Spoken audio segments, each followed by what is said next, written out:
ఈ రోజు మనం ఈ వీడియోలో 2023లో రిలీజ్ అయిన సొసైటీ ఆఫ్ ది స్నో అనే మూవీని ఎక్స్ప్లెయిన్ చేయబోతున్నాం. నిజం చెప్తున్నా, ఈ మూవీ అయితే ఎండ్ వరకు చూడడానికి ట్రై చేయండి, చాలా ఇంట్రెస్టింగ్ గా ఉంటుంది. అలాగే ఈ వీడియో లాస్ట్ వరకు చూసిన తర్వాతనే వీడియో నచ్చినట్టయితే లైక్ చేయండి. అలాగే ఇలాంటి వీడియోస్ కోసం సబ్స్క్రైబ్ చేసుకొని బెల్ ఐకాన్ ఆల్లో పెట్టుకోండి. ఇంకేం మాత్రం ఆలస్యం చేయకుండా మనం ఈ రోజు మూవీని అయితే స్టార్ట్ చేసేద్దాం. 1983లో ఉరిన్ అనే ఒక దేశంలో రబ్బీ టీం ని చూపించడంతో మూవీ అయితే స్టార్ట్ అవుతుంది. ఇంకా వీళ్ళని క్రిస్టియన్ టీం అని కూడా పిలుస్తారు. వాళ్ళు మొదటిసారి చిలీ అనే ఒక వేరే దేశంలో రబ్బీ గేమ్ ఆడడానికి మొదటిసారిగా ఫ్లైట్ ఎక్కవాల్సి వస్తుంది. ఇంకా ఇందులో ఉన్న వాళ్ళ జీవితంలో ఒక్కసారి కూడా ఫ్లైట్ ఎక్కలేదు. సో ఈ ప్రయాణం అనేది వాళ్ళకు చాలా ఆనందం కలిగిస్తూ ఉంటుంది. ఇంకా వీళ్ళకు సపోర్ట్ ఇంకా అక్కడ చాలా మంది సపోర్టింగ్ స్టాఫ్ కూడా బయటికి వెళ్తారు. తర్వాత విమానం మంచుగడ్డల మీద ఉన్నప్పుడు సడన్ గా విమానం అనేది ఒక్కసారిగా ఊగుతూ ఉంటుంది. అయితే అందులో ఉన్న వాళ్ళంతా చాలా భయపడుతూ ఉంటే అందులో ఉన్న ఒక వ్యక్తి ఇలా అంటాడు, అర్జెంటీనాలో ఉండే వేడిగాడి సడన్ గా ఫ్లైట్ మీద రావడం వల్ల మన కింద మంచు ఉంది కాబట్టి ఇలా జరిగిందని చెప్తాడు. మొదట్లో నార్మల్ గా ఊగినా గుడికి అలా కొద్దిసేపటి తర్వాత విమానం అనేది భయంకరంగా ఊగడం మొదలవుతుంది.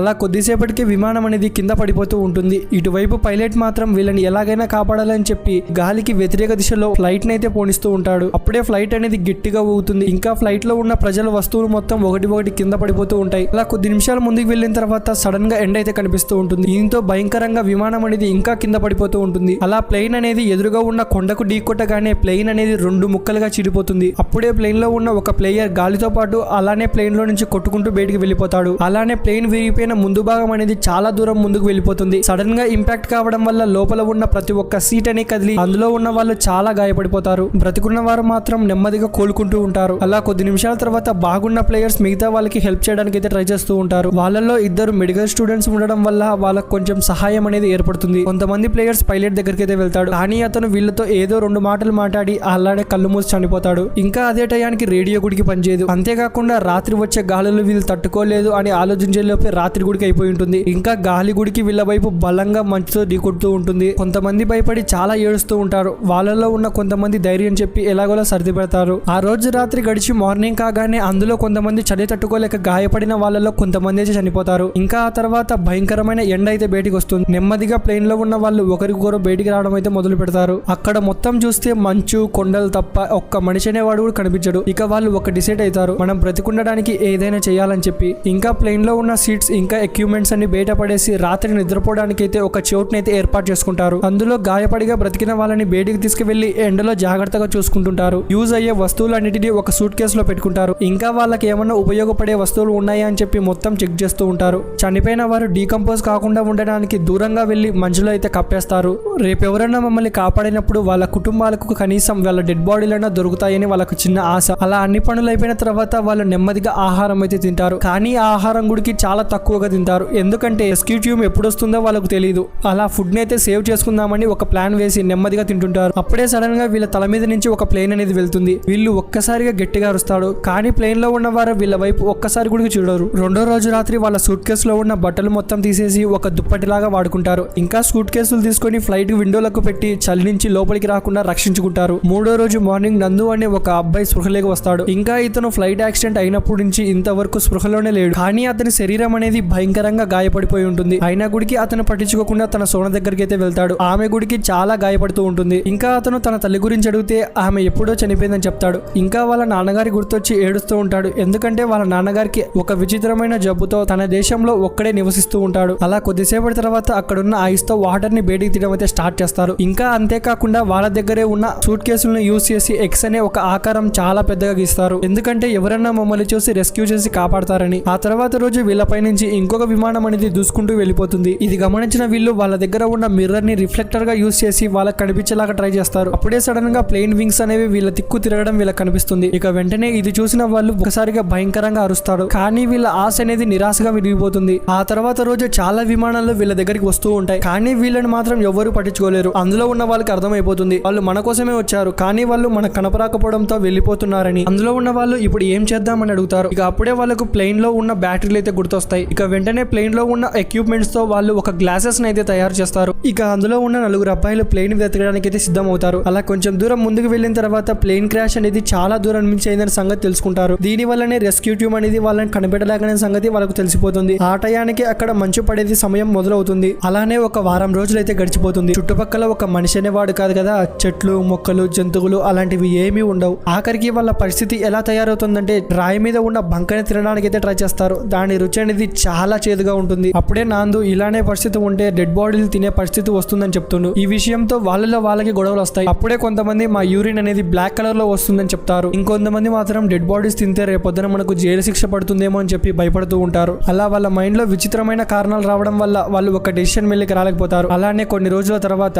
ఆఖరికి వాళ్ళు సిగరెట్ ప్యాకెట్లను తిని వాళ్ళ జీవనం అయితే సాగిస్తారు. ఇంకా వాళ్ళ యూరిన్ అనేది ఇంకా బ్లాక్ గా మారిపోతూ ఉంటుంది. ఆ కొన్ని రోజుల తర్వాతనే నాందు సిస్టర్ అయితే చనిపోతుంది. దీంతో నాందు తన గుడికి ఎప్పుడోసారి చనిపోతానని చెప్పి ఒక లేఖనైతే రాస్తాడు. అందులో అక్కడ జరిగిన సిచ్యువేషన్ మొత్తాన్ని మెన్షన్ చేస్తాడు. అలా కొన్ని రోజుల తర్వాత అక్కడ ఒక పెద్ద మంచు తుఫాన్ అయితే మొదలవుతుంది. ఇది గమనించిన అందరూ ప్లేన్ లో వెంటనే వెళ్లి తుఫాన్ నుంచి భారీ ఎలాగోలా బయటపడతారు. కానీ కొంతమంది శరీరం మాత్రం చాలా దారుణంగా తయారవుతుంది. దీంతో వాళ్ళు బ్రతికున్న వాళ్ళతో ఒకవేళ మేము చనిపోతే మా శరీరాన్ని మీరు తినొచ్చు అని చెప్తారు. ఆ తర్వాత వాళ్ళు ప్లేన్ కున్న అద్దం ముక్కల సహాయంతో చనిపోయిన వారి డెడ్ బాడీని ముక్కలు ముక్కలుగా కోస్తూ ఉంటారు. కానీ ఆ ప్లేన్ లో ఉన్న 5 మంది మాత్రం ఆ డెడ్ బాడీస్ ని తినడానికి అంగీకరించరు. ఆ తర్వాత రోజు ఆ డెడ్ బాడీస్ ని కట్ చేయడానికి ఒక విచిత్రమైన పద్ధతిని అయితే ఎంచుకుంటారు. వాళ్ళు లాస్ట్ కు ఎలా తయారు చేస్తారంటే ఆ డెడ్ బాడీ కోసేది ఎవరికి కనిపించకుండా. దీని కారణంగా ఆ కోసే వాళ్ళకు ఒకరో పెయిన్ ఉన్న గుడికి తినే వాళ్ళకు అంతగా ఉండదని ఇంకా మిగిలిన మాంసాన్ని ఎండలైతే ఉంచుతారు. అది కాస్త వేడిగా అయ్యి క్రిములన్నీ చనిపోతాయని. కొన్ని రోజులకు మంచులో తవ్వుతుండగా ఒక సూట్ కేసు అయితే తగులుతుంది. అందులో ఒక రేడియో ఉండడం వీళ్ళకు చాలా ఆనందం ఇస్తుంది.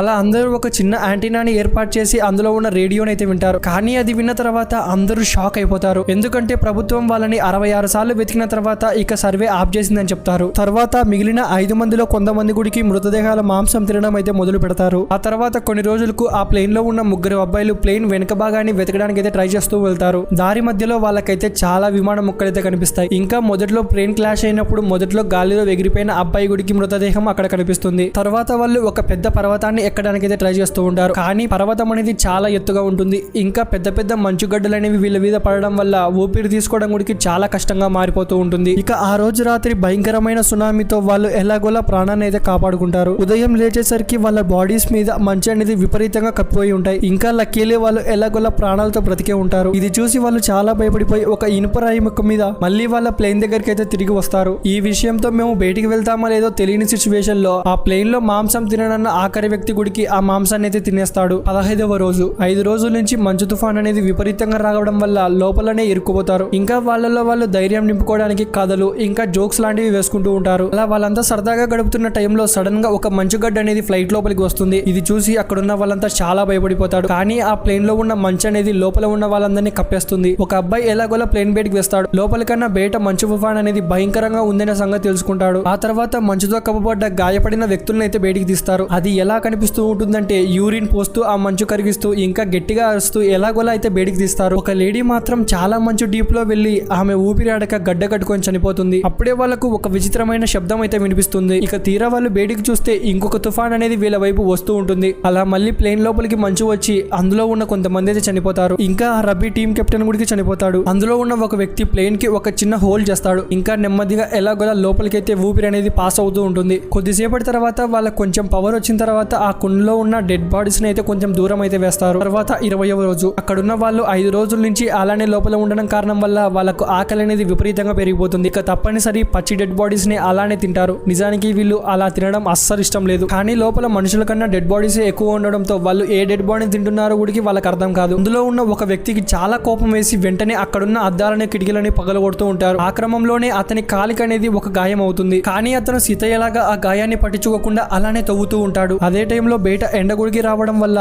వాళ్ళు ప్రాణాలను కోడుకొని మళ్ళీ బ్రతికినట్టు ఫీలింగ్ అయితే అవుతుంటారు. అప్పుడే మనోనికి తన కాలికి గాయం అనే సంగతి తెలుస్తుంది. ఇంకా అతనికి ఇప్పుడు తెలియడానికి కారణం ఏంటంటే చలి వల్ల అతనికి పెయిన్ అనేది తెలియదు. కానీ ఇప్పుడు గుడికి దాన్ని అంతగా పట్టించుకోడు. ఇంకా బయట ఎండ అనేది విపరీతంగా పెట్టడంతో కప్పుకబడిన ప్లేన్ అయితే బయటికి తీస్తూ ఉంటారు. నెమ్మదిగా ఎండ వస్తుంది కాబట్టి అందులో ఉన్న కొంతమందిని కాపాడడానికి వేరే చోటుకి వెళ్ళమని చెప్తారు. కానీ అక్కడున్న వాళ్ళంతా దానికి నిరాకరిస్తారు. ఎందుకంటే ఈ టైంలో మంచు అనేది విపరీతంగా పడుతూ ఉంటుంది. కొద్ది కాలంలో వేసవకాలం వస్తుంది కదా, ఆ టైంలో మనం వెళ్దామని చెప్పి నచ్చ చెప్తారు. అలానే కెమెరాని రన్ చేస్తూ 34th డే అయితే తీసుకువెళ్తారు. అందులో 2 గాయపడిన వాళ్ళైతే ఇంకా చాలా గాయపడిపోతూ ఉంటారు. అలా కొన్ని గంటల తర్వాత అందులో ఉన్న వాళ్ళు చాలా మంది చనిపోతారు. అప్పుడే సడన్ గా ఆ టీమ్ లో ఉన్న ఒక వ్యక్తి చేతులు అయితే మంచు కారణంగా నీళ్ళు అయితే నిండుతాయి. ఇంకా మెడికల్ స్టూడెంట్స్ కూడా తెలుసు వాళ్ళు ఏం చేయలేరని చెప్పి. అలా అతని డెడ్ బాడీ అనేది బయట తీసుకొని పడేస్తుండగా అతని జేబులో ఒక లెటర్ అయితే కనిపిస్తుంది. ఇంకా వాళ్ళు ఆ లెటర్ వాళ్ళ ఫ్యామిలీ కోసం రాశాడని తెలిసి ఆ లెటర్ ని చాలా జాగ్రత్తగా చూసుకుంటారు. అలానే 47వ రోజు అందులో ఉన్న కొంతమంది మిగతా ప్లేన్ భాగాలను వెతకడానికి వేరే చోటుకి అయితే ప్రయాణం అవుతారు. ఇంకా రాత్రి నుంచి చలిని తప్పించుకోవడానికి ఎక్కువ బట్టలు అయితే వేసుకుంటారు. ఇప్పుడే సడన్ గా ఏ ఏమైందో తెలియదు కానీ అందులో ఉన్న ఒక వ్యక్తి కళ్ళు తిరిగి పడిపోతాడు. తీరా అతని కాల్ని అబ్జర్వ్ చేస్తే ముందుగా కాలు గాయమైన వ్యక్తే ఇతను. అతని కాలు అనేది నెమ్మదిగా సెప్టిక్ అవుతూ ఉంటుంది. దీంతో అతన్ని వెనక్కి తీసుకోవాలని చెప్పి సిద్ధం అవుతారు. కానీ అతను మాత్రం నేనొక్కడనే వెనక్కి వెళ్ళగలను,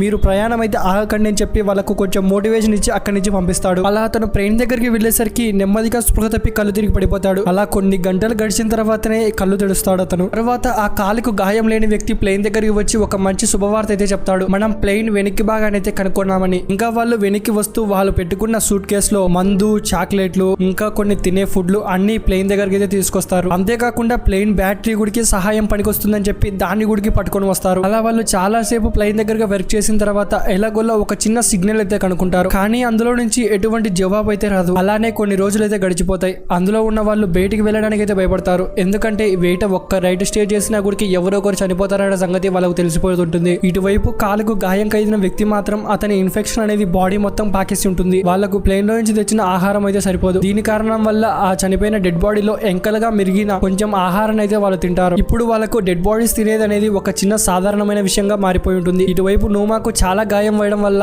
అతను చనిపోతాడనే విషయం తెలుస్తుంది. దీని కారణం వల్ల అతని గుడికి తెలుసు తను తొందరలో చనిపోతాడని చెప్పి. ఇంకా కొంతమంది మాత్రం ఆ సిగ్నల్స్ ని ట్రై చేయడానికి ట్రై చేస్తూ ఉంటారు. అందులో ఉన్న ఒక వ్యక్తి డిఫరెంట్ వైర్లని కనెక్ట్ చేయగానే విచిత్రంగా షార్ట్ సర్క్యూట్ అయ్యి ఆ బ్యాటరీ అనేది ఒక్కసారిగా బ్లాస్ట్ అయిపోతుంది. ఇక కోపంతో ప్లేన్ మీద ఒక విషయాన్ని అయితే రాస్తారు. ఇంకా ప్లేన్ లో ఎంతమంది బ్రతుకున్నారనే విషయంతో పాటు డేట్ గుడికి రాస్తారు. ఆ తర్వాత మళ్ళీ కొంతమంది ప్లేన్ దగ్గరికి వెళ్ళినప్పుడు వాళ్ళకు ఒక వాటర్ ప్రూఫ్ బట్ట అయితే దొరుకుతుంది. ఆ ప్లేన్ ని కవర్ చేసే ఒక గుడ్డ లాంటిది. ఆ వాటర్ ప్రూఫ్ కవర్ తో వాళ్ళు ఒక మంచి బెడ్షీట్ తయారు చేస్తారు. ఇంకా ఇటువైపు వాళ్ళు రేడియోని ఇంకా వింటుంటారు. అప్పుడే ప్లేన్ క్రాష్ అయ్యి 58 రోజులు అయిన తర్వాత మళ్ళీ వాళ్ళని వెతకడానికి ఒక ప్లేన్ అయితే పంపిస్తున్నామని రేడియోలో వస్తూ ఉంటుంది. ఇప్పుడే వాళ్ళలో గొడవలు అయితే మొదలవుతాయి. కొంతమంది ఏమో ప్లేన్ మనల్ని కాపాడతారు, మనం ఎక్కడికి వెళ్లాల్సిన అవసరం లేదని చెప్తారు. మరికొందరేమో ఎవ్వరూ మనల్ని కాపాడరు, ఇన్నాళ్ళు కాపాడని వాళ్ళు ఇప్పుడు కాపాడతారా అని చెప్పి మనమే ప్రాణాలని కాపాడుకోవడానికి వేరే చోటికి వెళ్ళాలా అని అక్కడున్న వాళ్ళలో గొడవలు అయితే జరుగుతాయి. అప్పుడే అందులో ఉన్న ఒక వ్యక్తి స్లీపింగ్ బ్యాగ్ అయితే చింపేస్తాడు. అలా కొన్ని రోజుల తర్వాత ఇలా ఉంటే కుదరదని చెప్పి అందులో ఉన్న ఇద్దరు వీళ్ళు భయపడిన కొండనైతే దాటిస్తారు. అది దాటిన తర్వాత అలా కిందికి వెళ్తుంటే వీళ్ళకు మంచి నది అయితే కనిపిస్తుంది. ఇంకా అందులో ఉన్న వాటర్ చాలా స్వచ్ఛంగా ఉంటాయి. ఇప్పుడే ఎక్కడి నుంచో ఒక వ్యక్తి గుర్రం మీద వీళ్ళ దగ్గరికి వస్తాడు. ఇది చూసి వాళ్ళు చాలా సంతోషపడిపోతారు. ఇంకా వీళ్ళ మధ్యలో నది ఉండడం కారణం వల్ల అది వచ్చే సౌండ్ వల్ల వీళ్ళు చెప్పేది వినిపించదు. ఇక వెంటనే అతను వీళ్ళకు ఒక రాయితో పాటు కాగితంతో పాటు ఒక పెన్సిల్ ని గుడికి పంపిస్తాడు. ఇక వీళ్ళు గుడికి జరిగిన విషయం మొత్తం ఆ దాంతో రాస్తారు. ఇక వెంటనే అది ఇతను గమనించి ఆ ప్లేన్ క్రాష్ అయిన వాళ్ళు ఇంకా బ్రతికే ఉన్నారా అని చెప్పి ఈ విషయాన్ని ఆ గవర్నమెంట్ కు చెప్తాడు. ఇంకా వీళ్ళని అక్కడి నుంచి ఎలాగోలా రెస్క్యూ చేసి వాళ్ళ ఇంటికి వెళ్లి ఒక మంచి ఫుడ్ ని అయితే తినిపిస్తాడు. అలా వాళ్ళు చాలా కాలం తర్వాత ఒక మంచి ఫుడ్ ని అయితే తింటారు. ఇంకా ఆ గవర్నమెంట్ గుడికి వాళ్ళని కాపాడడానికి ఒక 2 హెలికాప్టర్ అయితే పంపిస్తారు. అలా హెలికాప్టర్ వచ్చిన తర్వాత అక్కడున్న వాళ్ళ ఆనందాలు అనేది చాలా ఆనందంగా మారిపోతాయి. అక్కడున్న వాళ్ళందరినీ రెస్క్యూ తీసుకువెళ్లి ఒక హాస్పిటల్ కి అయితే తీసుకువెళ్తారు. ఇంకా ఆ దేశం మొత్తం వీళ్ళని రియల్ హీరోగా పొలుస్తూ ఉంటారు. వాళ్ళు చాలా కాలం తర్వాత ఒకరు సపరేట్ గా నిద్రపోవడం వల్ల వాళ్ళకి నిద్ర పట్టదు. ఇక వాళ్ళు ప్లేన్ లో ఎలా పడుకున్నారో అలానే హాస్పిటల్లో కూడా పడుకుంటారు. అలా చూపించడంతో మూవీ అయితే ఎండ్ అవుతుంది. ఫ్రెండ్స్, ఈ వీడియో చేయడానికి నాకు చాలా టైం అయితే పట్టింది. ప్లీజ్ నా కోసం వీడియో నచ్చితే ఒక లైక్ చేయండి. అలాగే సబ్స్క్రైబ్ చేసుకొని బెల్ ఐకాన్ ఆన్లో పెట్టుకోండి. ఇలా డైరెక్ట్ వీడియోస్ కోసం